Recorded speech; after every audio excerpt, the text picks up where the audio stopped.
All right, well, I wanted to take a little bit of time to talk about the Mosko Moto stuff. I'm a huge fan of Mosko Moto. I don't know, whatever the symbol is on this jacket. I didn't actually set out to become, first of all, I don't know these guys. I'm not sponsored by these guys. I pay full price for everything. I've got probably, I stopped counting at around $5,500. So I've got over $5,500 worth of gear that I paid full price for. Okay, I didn't get a discount. I didn't get so much as a t-shirt or a hat. I think I got a sticker. But the point is, this is just my review. I'm not getting anything for this, and I don't expect to get anything for this. But I've had a lot of people asking me about the Mosko stuff and what my thoughts are on the Mosko stuff. So this is just a chance for me to share it. As a new adventure rider, I haven't tried other types of gear and panniers and bags and all that stuff. This is pretty much what I've used from the get-go.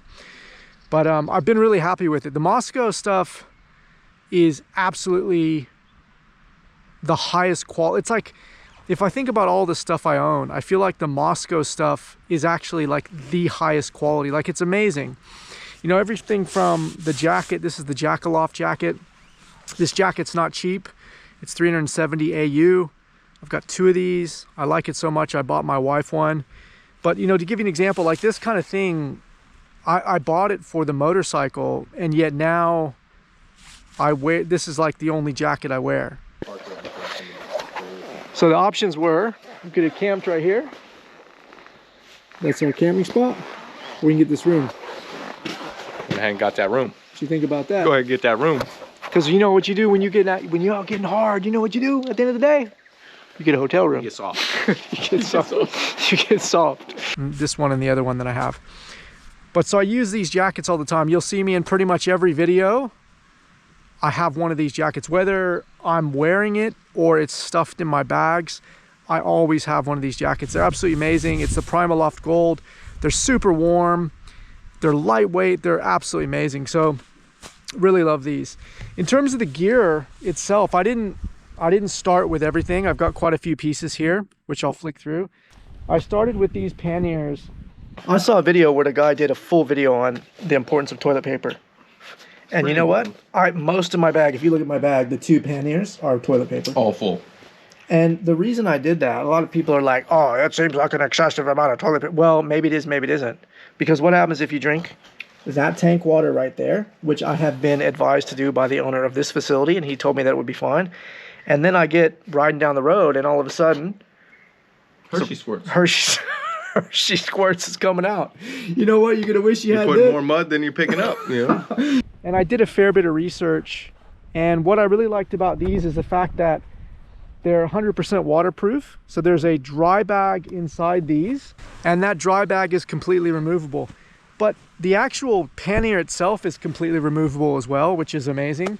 So you can basically pull into camp, and you can pull a lever, and you can pop these things off, chuck them on the ground, and then go for a ride. You don't have to deal with unbolting anything, and they're absolutely amazing in that way. So they're super easy to take on and off, and because I don't like have a massive tent and stuff like that, I can actually take these bags off and leave them on the ground, so they can just sit on the ground. I can get my stuff out of them, and yeah, and they're really, really cool. So that was one of the big things that I liked about these, is just how easy it is to take them on and off. I really also like the custom configuration. Like, they've got MOLLE straps all throughout here, so you can actually chop and change the types of bags that you put on. Like, I've got fuel cans in some areas. I've got my fatty tool roll sitting in another one. So depending upon how you ride and how much gear you want to carry and how much stuff you want, you can put like 4-liter, 5-liter auxiliary pockets on there, and you can do it however you want. You can even fit auxiliary pockets on the bottom. The outside of the bag is like super strong. I've dropped these bags so many times. I've dropped the bike so many times on the sides. I'll throw up some clips for you, but just repeatedly dropped the bikes in mud, in dirt, on rocks, and they've held up really, really well. So the cool thing about these on the outside is that you can put, like, I've got an axe that's going to go in here, like a forest axe. So that, you know, you've got holders for that kind of stuff. I normally throw my wet weather gear on the outside of this so that I can access it quickly. But yeah, just really, really customizable, really easy to use. I'm really happy with it. So yeah, they're not cheap. These are the 35-liter Backcountry Panniers. They're not cheap at all. But again, I was like, well, I can spend, let's say, $1,000 on something and then have it fall apart in 2 years. Or maybe let's say it goes 5 years. Let's say I spend $1,000 on something and it lasts 5 years.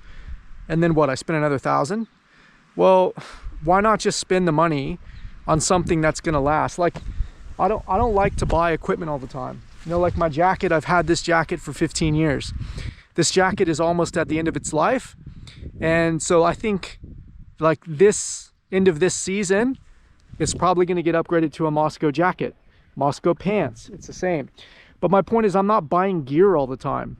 I wanna buy this stuff once and I want it to last. When I got this bike, I had no intention of keeping this bike forever. But I fully intended on taking the bags with me. And so part of getting this gear was saying, look, I'm willing to invest money in a higher quality product, which I think the Mosko product is, and then take the bags with me. So from bike to bike, the bag and the bags and the gear are coming with me. The racks that I use are the Ventura racks. They came with the bike. They're just what happened to be there. I cut these, I re-welded these, I modified these myself, and they'll stay with the bike. But the bags won't. The bags will come with me. So anyway, extra fuel cans on these. These are the 0.8 liter fuel cans. There was something I realized pretty quickly. Anthony and I were doing the very first run to Broken Hill, which we never made it. But I worked out pretty quickly, like your tools cannot be buried at the bottom of your bag. Well, they can be if you want to unpack your whole bag. So the cool thing again about this is I invested in the Mosko Moto fatty tool roll. And the cool thing about the fatty tool roll is it sits right in the side compartment. So literally I can just pull up, I can undo one click and I can get access to my tools. Come on. How you guys going? Oh, we're good. All good over here. How you going? We're good. You guys from here? No. Figured. What gave it away? When I started looking at tank bags, because I've got a 25-liter tank on here, what I didn't want to do was get a massive tank bag. So Mosko Moto sells a couple different tank bags. The one that I got is the Pico, and I think that's Spanish for small. I don't know. But anyway, so this is basically small. This bag's amazing because when I'm sitting on the bike, I can basically have the bag between my legs and I can still get all the way up on the tank. And because it's small and lightweight, it carries just the stuff I need. The other thing is I also added on the top of the bike this little like map holder. The little Pico is cool because it's 100% waterproof and it's got a really cool like high quality zipper, which I like. I pretty much just keep like my extra GoPro stuff in here. I keep my wallet in there and there's a little compartment in there for the wallet. And then I usually keep my sat phone in there unless I have my sat phone on my person, like actually in my jacket, but generally I'll put it in there. And it's like it's like the perfect size. I don't want to overload the tank. I've already got 25 liters on there. It's a ton of weight. I don't want more weight on the tank. And so that was just a really good option for me. It clips on really easily. Basically there's a harness right at the top of the handlebars, and then there's two sort of like Fastex buckles on either side at the bottom. You just zip tie it to the frame and off you go. So if you don't want to leave it on there, you can easily just unclip it. It takes 4 clips and off you go. What would be really cool with this, and I feel like, yeah, what would be really cool basically is if they had like a shoulder strap that you could clip into and then take this with you, because I find a lot of times that I take this because it has my wallet and my stuff in there and I don't want to leave it on the bike. So if I stop to go to the shops or something like this, I take this off and I walk around with it. And it's just a little bit annoying because I can't, like, I'd like to wear it like an over the shoulder sort of strap.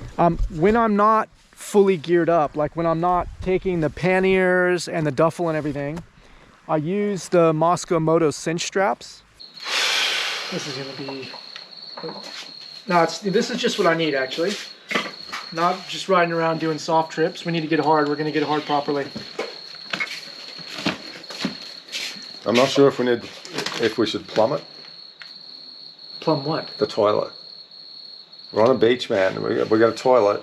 What if we fill that up in 2 days? We might have to plumb it In here. off here. And then what do we do with that? We'll run some ag pipe down into the ocean or something. At least if we take this, we can use it. You want me to bring? I'll put it on my bike. It's all right. I got it. And the Mosko Moto's cinch straps are amazing because I can cinch my tool roll and like one 5-liter auxiliary pocket to the back of the bike. And then if I'm doing a normal ride, that's all I take. I take my tools and then I take whatever little snacks in that auxiliary pocket. So those cinch straps come in handy. They work perfectly with the duffel bag because they can weave into underneath the cover of the duffel. And they just secure everything perfectly. It's the same on the fatty tool roll. Because that tool roll has the MOLLE straps, you can basically stick it right in with the cinch straps and just cinch it down. It's really cool. Same with the MOLLE, with the auxiliary pockets. You can basically feed it right through the webbing, the MOLLE webbing, and cinch it up. It's absolutely amazing. I'm gonna get my cement out. Hold on, boys. I'm gonna get pinned under my concrete. Oh, Jesus Christ, this is actually really heavy. Ah, I'm pinned under some concrete, man. Oh, I'm pinned under some concrete. I can't actually get it. I can't get the camera with the concrete on my... It's like trying to do a crunch. Oh man, with the bag of concrete on your chest. So the duffel is another thing I really like. The duffel has a removable dry bag that comes completely out. It's got shoulder straps. It's got a ton of extra straps and clips, so you can basically cinch this thing down, 20 different ways. It's got a nice little carry handle. So it's pretty cool. Like if you wanted to actually take that on a hike, you could pull the backpack straps out and you can wear that thing. It's a little bit big for me. I don't want to carry that much weight. But the point is you can wear that thing like a backpack. And again, when you actually put it on the back of the bike, it's just cinches straight in. What I did find is because of all the weight, I had the two 35-liter panniers and the 40-liter duffel, and it was just, I can see like on a massive, like a really big trip, like I'm going around the world or something, yeah, loaded up, But in reality now, it's just too much weight. So what I do now is I actually go with the panniers. I just take the panniers and then I usually put like my tarp, my table, because it folds down quite easily, a chair, and that's pretty much it on the back. We'll walk in. I'm not going to walk in. We're going to continue riding. Malik, I'm sorry. Mate. You told me you could ride. You just got to have a crack. Well, I guess you having a crack's a bit different to me having a crack. But anyway, whatever. So yeah, and then I guess you could either sort of do kind of, so you could kind of do either or, right? You could do, if you didn't like the panniers and you wanted to throw a duffel on, you can actually just chuck the duffel straight on the back depending upon your bike configuration. But I think to have both of those on like a 650, man, it's a lot of weight. You can really load it up. If I do take that duffel bag now with the panniers, it's usually to carry like my sleeping bag, my sleeping pad, really light stuff. So all it's doing is just sitting up here as like a bulk carrier, but it's not loaded down with weight. Anyway, there you have it. That's my take on the Mosko stuff. Been using it just over a year, or just about a year now. Actually, no, just over a year, I think. But really happy with it. I've put quite a few Ks across all the equipment. I've had zero issues. And yeah, like I said, I with this brand, and I wouldn't say I'm like a brand loyalist for pretty much anybody, but I actually feel like I would definitely say I'm a brand loyalist when it comes to Mosko. Like I really love their product. And it's gotten to the point where I get on the website and I'm looking for things to buy and to support them. Like, again, I don't know the guys, but the vibe I get from the stuff that they put out and the time that they've spent iterating this, the quality of the product, it's just really cool, man. It's just really good stuff. So anyway, I got nothing bad to say. about the Mosko stuff, and I'm looking forward to seeing what they come out with in the future. My next purchases at this stage are, I really want to get the hydration pack. So they've got a 8 liter and a 12 liter. So I think I'm going to get the 12 liter because my Camelback's a piece of crap. So I'm going to get rid of that. And then the next two things after that are the jacket and the pants. So it works quite well because it doesn't have all the armor, and you can basically wear it over the top of like I wear the Liat elbow pads, knee pads, etc. now. So you can wear it right over the top of that stuff. And yeah, and again, for me, it's like the versatility. Like I wear this jacket everywhere. So I'm thinking about the new jacket, and I'm like, that's probably something I can wear just as my normal everyday jacket. And that's what I'd hope anyway. But yeah, can't recommend it enough. Really cool product. If you are thinking about going this way, you'll be totally happy with it. Yes, it's pricey, but you know what? I tell you, you're going to get what you pay for. You're going to see as soon as you start using the stuff, it's really high quality, and it's very well thought out. It's very well engineered. The features, the customization, everything makes sense. You'll see what I'm saying. Anyway, that's it for me on the Mosko stuff, guys. Hopefully you get something out of it. If you do decide to go Mosko, man, enjoy it. And yeah, otherwise, look, I hope I see you guys out on the trails. Stay safe, ride safe, and yeah, we'll see you out there. Take it easy. Give it here. Give it here. You go over that side. Yeah, but shouldn't you run that in? Shouldn't you run that through there? Yeah, I was going. Yeah, I know the strap goes under there, mate. Yeah, because otherwise the hook won't work. Yeah, well, the hook will work. Now you come around the wrong side. He's fucking done it backwards. You come around the wrong side. It's been a long day, Mike LaRossi. Is this going to catch wind while I'm riding? Don't know. Has anybody ever taken this? A toilet? Yeah, on the bike. Well, if anyone has camped on the beach, it's a Queensland thing. We all take toilets to the beach. But motorcycle riders take toilets. Well, you got to take if you're a push bike rider, you got to take a toilet.